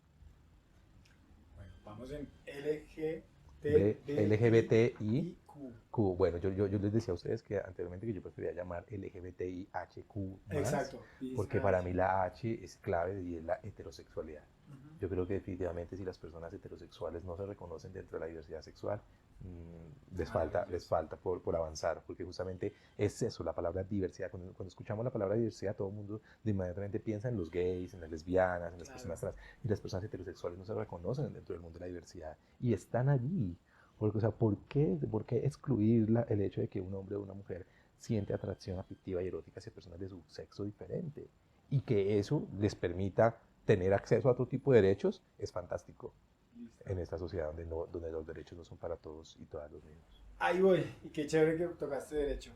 Quiero conectar eso con lo que estábamos hablando ahorita previo a la entrevista y es, estamos de cumpleaños, año 91, constitución, reforma a la constitución política de Colombia, participaron 3 personas que finalmente estaban en 3 ejes muy distintos en el desarrollo de ese cambio de la Carta Magna.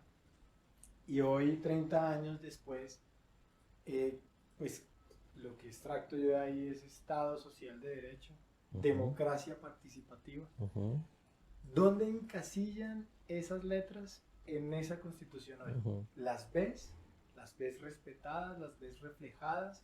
¿Crees que sí se respetan los derechos de... Bueno, sin duda alguna hay avances en materia de políticas públicas, hay avances en materia de reconocimiento de derechos en salud, en educación, etcétera, para las personas de las poblaciones de lesbianas, gays, bisexuales, trans, intersexuales, personas queer y no binarias, sí, también para personas heterosexuales, pero aún existen muchos vacíos, y creo que este último año ha sido un año de muchísimos aprendizajes, porque la pandemia nos ha permitido revelar y poder ver situaciones que están muy relacionadas con la discriminación, que están muy relacionadas con la falta de oportunidad de derechos hacia las personas de los sectores de LGBTIQ. Sin duda alguna hay las personas que más siguen siendo afectadas por estos parámetros de injusticia social son las personas trans. Tenemos muchas personas trans que han sido víctimas de violencia, de diferentes formas de violencia. Aún hay una percepción de injusta hacia las personas con experiencia de vida trans, hacia las mujeres y hacia los hombres. Pero creería que si bien es cierto hay algunos avances, la Constitución nos permite agarrarnos de ciertos derechos que hemos considerado fundamentales, pero es muy triste cuando, por ejemplo, una persona tiene que poner una tutela y esperar que salga el resultado de una tutela para tener acceso, por ejemplo, a la salud, al sistema de salud.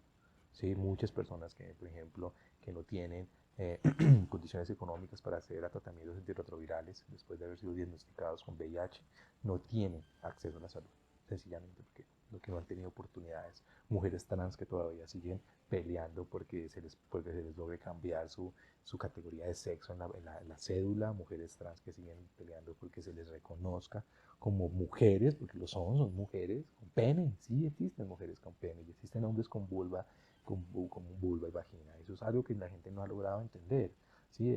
No ha logrado pasar en ese chip del respeto y del reconocimiento del otro. Entonces, Si bien es cierto que contamos con algunas herramientas políticas y sociales para hacer valer nuestros derechos, yo siento que todavía falta muchísimo camino por recorrer, muchísimo camino en materia de derecho a la salud, en materia, por ejemplo, al reconocimiento de la identidad de las personas, a garantizar que existan políticas desde el nivel educativo y del nivel salud que garantice el reconocimiento y el derecho a estas personas. Una realidad o un ejemplo de esto es que hoy día sabemos que existen muchos niños y niñas con experiencia de vida trans, niños y niñas menores de 10 años de edad que ya tienen una experiencia de vida trans y que están siendo educados en ambientes formales de educación donde los maestros y maestras no tienen ni cinco de formación para poder atender y para poder garantizar que este niño o niña del salón de clase, que es uno más de 30 o de 40, como le toca a los maestros y maestras de este país, tenga las habilidades para saber cómo atender esa realidad de ese niño o de esa niña. Entonces hay un desconocimiento. Creo que en este momento falta muchísima voluntad política. Creo que falta mucha voluntad política para garantizar que, por ejemplo, volvemos al tema que de la educación integral en sexualidad que favorece que los niños y niñas aprendan a crecer y a socializarse en un ambiente diferente, donde entendemos que hay niños diferentes, que hay niñas diferentes, que hay niños a los que les gusta quedarse con otras compañeritas jugando en el pasillo, pero hay niñas que prefieren ir a jugar a la cancha de fútbol, y también hay niños que seguramente no se van a reconocer como niños, sino que van a ser llamados como niñas. Tenemos que entender y comprender eso, pero también hay que entender que existen maestros y maestras con orientaciones sexuales diversas en esas escuelas, y cuando pensamos en estos en las problemáticas, en los conflictos que se dan a causa de la discriminación en la escuela, siempre se piensa en los niños y niñas, pero nunca se piensa en los maestros, en las maestras, en los directivos docentes, en el personal de apoyo. También ahí hay personas diversas sexualmente, y se tiene que garantizar que la escuela sea un escenario para realmente el reconocimiento de la diferencia y un escenario para la paz. Garantizar la paz en la escuela implica eso necesariamente. Maravilloso. Si Eric me lo permite, quiero conectar Claro. otra vez, es que me adueñé un poquito del asunto, pero quiero conectar esta pregunta y esta gran respuesta que nos acabas de dar con el asunto del orgullo, ¿sí? Julio precisamente fue el mes del orgullo. Hace 2 semanas, mal contaditas, estuvimos en el desfile, vimos toda esta movilización, coincidimos con que estábamos justo por el centro en estos días y participamos. No directamente, pero estuvimos ahí, vimos este gran movimiento. Y estas marchas tienen de fondo algo, quieren decirle algo a la sociedad. Me gustaría que le contaras a la audiencia qué implica esa marcha, porque mucha gente, pues aquí en tu casa no se asoma y ve un grupo de personas, pero ¿qué hay de fondo? Hay que salir a marchar, yo estoy totalmente de acuerdo, hay que movilizarse, hay que salir a la calle, hay que hacer reconocer los derechos de las personas, Yo estaba en la casa, hay que ustedes lo ven hacernos desde la visibles, ventana. hay que hacernos visibles. El problema de eso, el problema del reconocimiento del otro está también en la visibilidad. Tenemos que hacer visibles que somos personas diversas, tenemos que, yo hablo mucho de la educación a través del ejemplo también. Yo soy un hombre de 42 años que vivo con VIH. Y me parecería terriblemente injusto que tuviera que estarme escondiendo por mi estado serológico, o de mi familia, o de mi pareja, que es un hombre que no vive con VIH, etcétera, etcétera. Entonces, yo creo que es necesario salir, es necesario movilizarse, es necesario generar empatía con el otro. No tienes que ser LGBTIQ o más para estar en solidaridad y para sentirte en empatía con el reconocimiento y con la debilidad del reconocimiento social del otro. Entonces yo creo que es muy importante movilizarnos, es muy importante salir a la calle y es muy importante que las personas sepan por qué lo hacen, ¿sí?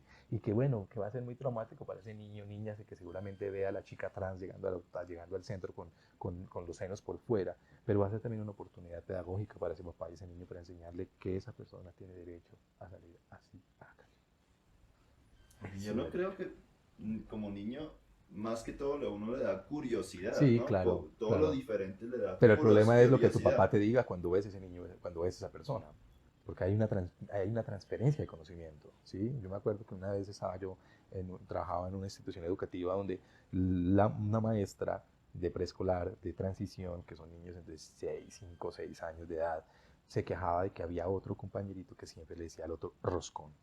Roscón para aquí, roscón para allá, roscón para aquí, roscón para allá. Y me fue a buscarme a la oficina a decirme que ella quería que yo hablara con el niño, por tanto, porque ya le estaba generando problemas de convivencia en el salón de clase.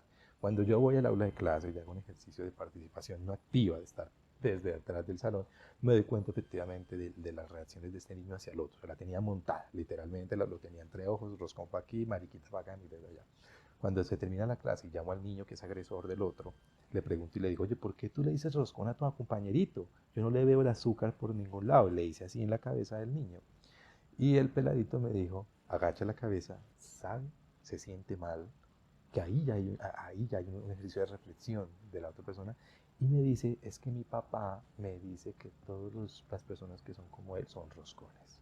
Él había aprendido la discriminación en su casa, mirando televisión, que salía un programa de televisión donde había un sujeto que hacía las veces de homosexuales, seguramente con características muy femeninas, y el papá se dirigía hacia personas siempre como el roscón, sin darse cuenta que a su niño le estaba enseñando a discriminar. Y eso lo había llevado a la escuela. Entonces ahí volvemos al tema de la importancia de la visibilización, de la importancia de hablar de estos temas, de romper el tabú, el mito frente a estos temas. Y de pensar de que los niños y niñas no tienen criterio para decidir y para a futuro poder decidir tomar sus propias decisiones autónomas, responsables y libres. Sobre eso tengo una pregunta que la he pensado porque, pues, como lo has mencionado, tú eres abierto con todos esos temas. ¿Cómo nos puede ayudar como personas psicológicamente ser abiertas y en ese... Yo, por ejemplo, pues mi papá se suicidó y en ese momento yo fui súper abierto con eso, con todo el mundo, en el trabajo, donde sea, pues para expresar que no me sentía bien en ese momento. Y algunas personas la entendían más y otras menos, no me importaba mucho en ese momento. Pero lo que reflexiono mucho más después de ese evento, creo que ser abierto me ayudó muchísimo porque también se acercaron ciertas personas, me brindaron apoyo, otras personas quizás me brindaron apoyo que no era constructivo, pero no importa, pero era tanto que yo creo que me ayudó mucho reflexionar y procesar pues un evento muy difícil para procesar. Entonces desde ese momento estoy pensando quizás es muy importante poder ser abierto con lo que estás sintiendo en un momento o en general, ¿no? Claro, sí. Y no sé cómo, qué Bueno, nos puedes contar sobre eso, pues, sobre esa importancia, ¿no? pues mira, yo siempre he pensado que la vida es un gran teatro y y es muy triste y muy difícil ir por la vida interpretando el papel que a uno no le corresponde. ¿Sí? Entonces, que eso tiene mucho que ver con la autenticidad, con la capacidad de poder ser tú mismo, de poder reconocerte en el espejo como un sujeto con una cantidad de dificultades, de defectos, de errores, pero también de habilidades, de cualidades, ¿cierto? No nos han enseñado a encontrar ese punto medio de la realidad, de la vida. Y creo que una de las cosas que a mí más me ha servido siempre ha sido eso, ser transparente en ciertas cosas que he considerado que son vitales para que a mí se me reconozca como persona. Entonces, a los 13 años o 15 años decido salir de closet y me reconozco como una persona abierta sexualmente, como una persona que homosexual. Pero ya a los 23 años me tengo que enfrentar al diagnóstico por el VIH, por ejemplo. Me diagnostican VIH a mis 23 años. Y creo que si no hubiese tenido la capacidad de poder asertivamente responder a esta, ¿cómo se dice? No sé, dificultad de la vida, pero más que dificultad de la vida, esta prueba de la vida que tuve a los 23 años de edad, cuando seguramente era muy niño, cuando había muchísima desinformación frente al tema, cuando había muchos prejuicios y todavía los hay, hace 18 años muchos más. Y creo que haber contado con la posibilidad de hablarlo, de decirlo, de contarlo a las personas que en su momento consideré que debía hacerlo, me sirvió mucho en la vida. Y ha sido un proceso de purificación muy grande, de ser transparente, ¿sí? Y sobre todo cuando sabes que tienes unas responsabilidades muy importantes, ¿sí? Como es en mi caso, por ejemplo, que tengo una pareja que no vive con VIH, por eso somos una pareja cero discordante. Una pareja cero discordante es cuando una de las dos personas vive con el virus y la otra no. En nuestro caso, pues es así, mi novio no vive con VIH, yo vivo con VIH y llevamos una vida de pareja común y corriente, como cualquiera la podría llevar. Entonces, gracias al hecho de que sigo adelante el tratamiento, gracias al hecho de que y de que he trabajado en estos temas, porque en realidad es lo que hago actualmente y lo que hago hace muchos años, que es trabajar en educación, trabajar en la prevención del VIH, trabajar por reducir los índices de estigma y discriminación hacia las personas que ya vivimos con el virus o que son más susceptibles a adquirir la infección. Chévere. Bueno, y mi última conexión, volviendo allá con lo de los derechos y con la Constitución, creo que has oído del caso de Alejandra Monocuco, algo que sucedió allí nomás en el barrio Santa Fe. Le contamos así rápidamente a nuestro público. Pues es una situación de una persona que sufre un ataque, aparentemente tiene COVID. Espero no estar diciendo mal la información, es más o menos lo que leí. Llegan los paramédicos, dicen que lo que tiene es una sobredosis y finalmente se dice por ahí que tiene de pronto alguna otra enfermedad, pero nadie lo atiende. La información es que los paramédicos, mientras sí o sí no, van a tomar un cafecito, a fumarse un cigarro a la esquina porque no quieren como entrar en temas de mucho contacto. Y bueno, finalmente la persona que apoya a Alejandra pide una ambulancia, la ambulancia llega y pues ya cuando llega no tiene signos vitales. Lo que se habla de este caso es un atropello total a los derechos humanos, de una discordancia entre lo que se habla, lo que se dice y lo que realmente se hace por parte de las instituciones. Y esto vuelve y prende un debate bien interesante. Para mí es muy interesante y es algo que me encantaría oír de parte tuya. ¿Cómo crees que podemos evitar que estas cosas pasen? Porque al igual que otros flagelos, pues esto puede estar sucediendo en otros lados, en donde no es visible y en donde definitivamente si no hacemos algo desde la norma, pues va a seguir sucediendo. Y ahí entro pues con el desglose de la palabra que no, pues, de cada una de esas letras que nos dijiste ahorita. Hay que buscar que se respeten los derechos de cada uno de Que se reconozcan, primero que todo, se reconozcan, Discúlpame. se respeten y se hagan valer. Exacto. Es muy importante eso. Mira, para mí el caso de Alejandra Monocuco es uno de los casos que más me ha entristecido en materia de que es muy cercano a nuestra realidad. Conozco a muchas de las chicas de la red comunitaria trans. Sé del trabajo que estas mujeres hacen en el barrio Santa Fe, que es de admirar en realidad de lo que hacen. No soy muy al tanto de cuál fue el resultado, cuál fue todo el proceso jurídico de Alejandra Monocuco, pero sin duda alguna que sí, no se puede dejar de hablar y desconocer de que hubo un problema ahí de procedimiento institucional, sí, que refleja unos altos índices de transfobia y de xerofobia también, porque en algún momento se dijo, no sé si sea cierto, ¿no? de que probablemente Alejandra era una mujer que vivía con VIH también, y eso generó una serie de resistencias también, como el procedimiento, bueno, en fin. Es una situación que de donde tú la mires vas a encontrar una serie de improcedimientos, se puede decir así, de cosas que fallaron desde la institucionalidad, pero que reflejan un poco realmente lo que le interesa a esta sociedad. Y claramente no es la seguridad y la vida de las mujeres con experiencia de vida trans. Es muy triste eso, porque después no solamente ha sido Alejandra, después de Alejandra en este año han matado muchísimas mujeres trans en este país. Sí, mujeres que se dedican a diferentes cosas, entre ellas al ejercicio de actividades sexuales pagas. Sí, y es su derecho. Y hay que descriminalizar el trabajo sexual justamente por eso. Entonces, a mí me parece que ese caso es el reflejo de lo que está pasando en nuestra sociedad. Y es que no hay garantía de derechos para las personas con experiencia de vida trans en nuestra ciudad, en nuestro país.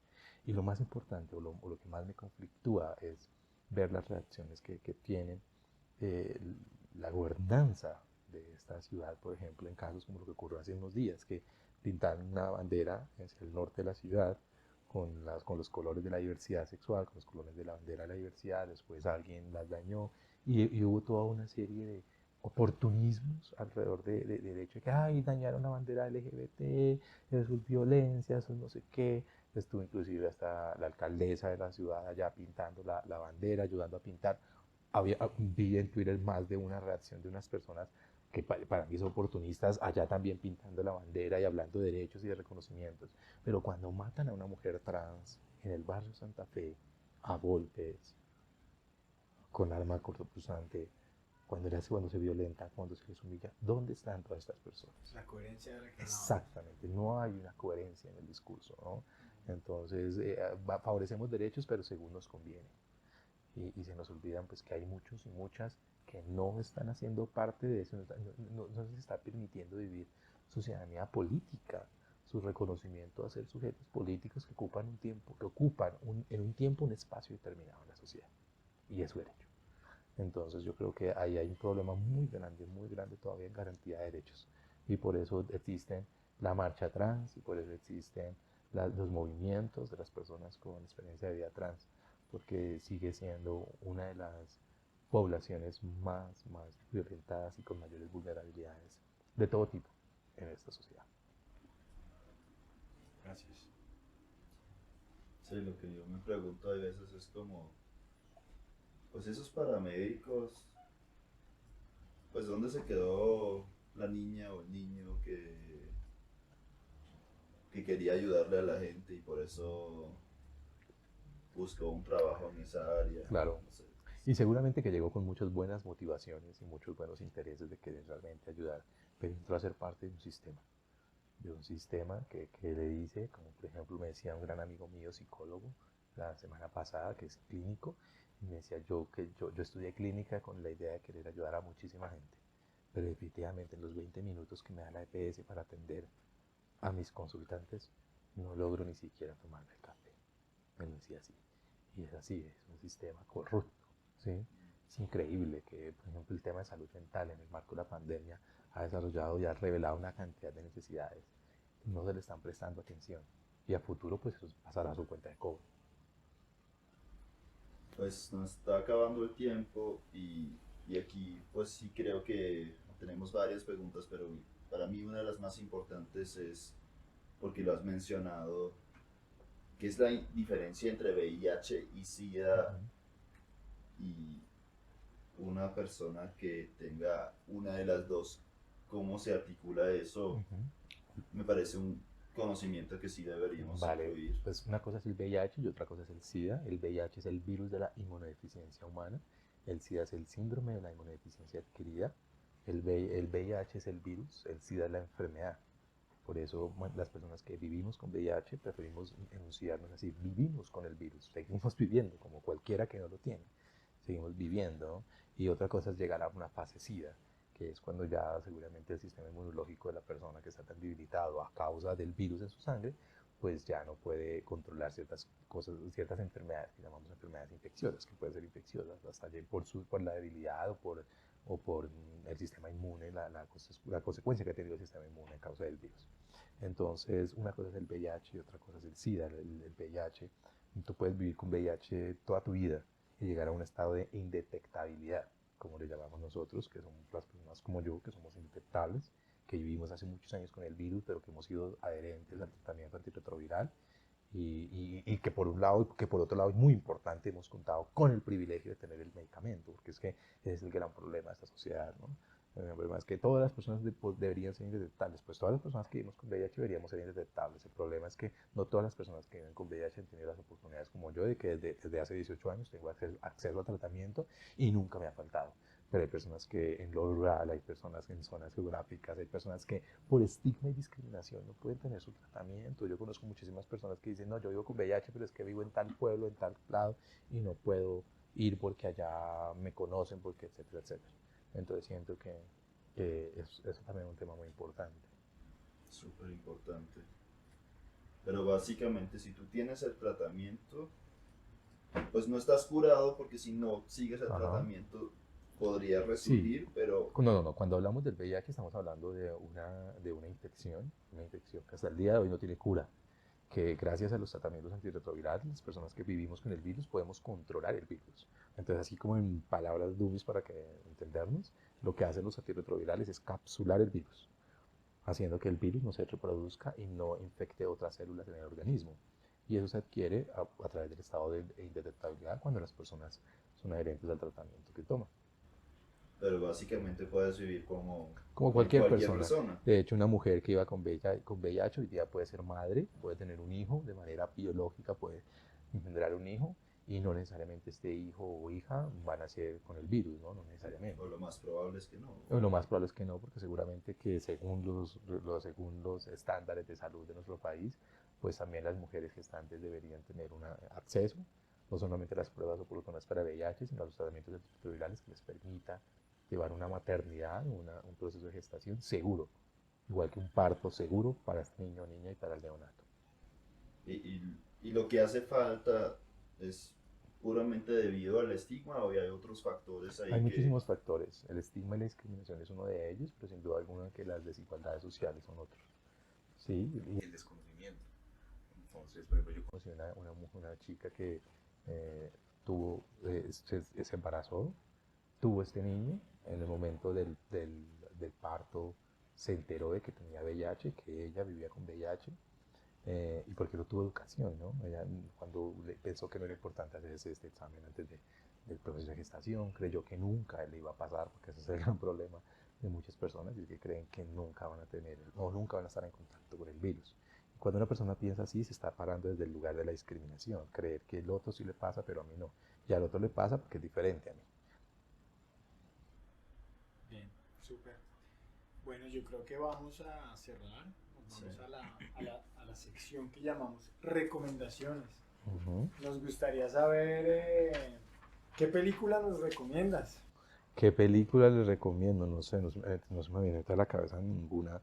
Pero pues si hablo de películas que a mí me gusten y que me hayan gustado mucho en la vida, seguramente Mi vida en rosa, una película francesa que habla de la historia de un niño que se llama Ludovic, que tiene 7 años y en alguna parte de la película decía con tan solo 7 años ya sabe qué quiere ser cuando grande. Y es que este niño, que es un niño, bueno, ha nacido como niño, ha sido denominado como niño, quiere ser una niña y sueña con que le llegue la menarquia, que es la primera menstruación de la mujer. Y hay todo un juego de situaciones de lo que ocurre cuando un niño o niña expresa cosas como estas a de la familia. Entonces me parece que es clave para procesos educativos, por ejemplo, y siempre me gusta mucho. Eso pensando en educación, pero si pienso en lo más mundano del mundo, no sé, me encantan las películas de acción, bueno, marcadas. Chévere, sí, son chéveres. Bueno, ¿Qué libro nos recomiendas? ¿Qué libro? Hay tantos libros, pero sin duda alguna un libro que me marcó la vida y que me hizo pensar mucho después de que lo leí, de cómo debía pensar en la vida, fue El segundo sexo de Simón de Beauvoir. ¿y una canción? Una canción, me encanta la música, escucho música todo el tiempo, pero hay una canción que me encanta, me fascina. De hecho, tengo muchos tatuajes y los tatuajes, todos los que tengo, están relacionados con la música. Todos es por una canción o por un grupo musical. Pero me gusta mucho Lana del Rey y me gusta mucho Ray de del Rey. Me parece que me gusta mucho. Me siento muy identificado con esta mujer. Qué chévere. Chévere. Y la última pregunta, y no sé si la puedes responder porque pues todavía estamos en pandemia, pero si conoces alguna exposición, un evento, un teatro que ha sido o que esté rodando en este momento, algo actual que tú digas, miren, vayan a ver esto, Bueno, que pues nos no, recomendarías. por la pandemia no. Pero les puedo decir que vayan a Caput, que es una discoteca que ya la abrieron y hay unas fiestas buenísimas todos los fines de Wow. semana de música electrónica. Entonces, quien le guste, ya los esperamos para que vayan. Chévere, Me bueno, encanta, sí, me encanta la fiesta, me encanta bailar, me encanta divertirme. qué bien. Chévere. A mí siempre me gusta dedicar los trabajillos, trabajotes, absolutamente todo y este se lo quiero dedicar a mis amigos que tienen unos pensamientos muy abiertos, inclusivos. Nos consideramos como Eric y yo somos personas que consideramos que queremos a muchísima gente, que Ujú. aceptamos a la gente. Entonces, esto va para esas personas con las que hemos estudiado, convivido, en otras ciudades con las que hemos estado, de todos los géneros. Entonces, va dedicado a ellos también. Te Qué bueno. agradecemos infinitamente por este Ujú. tiempo. Para eso estamos. Tuve una muy buena disposición desde el momento en que me invitaron y nada, muchas gracias. Muchísimas gracias a ti. Vale, gracias.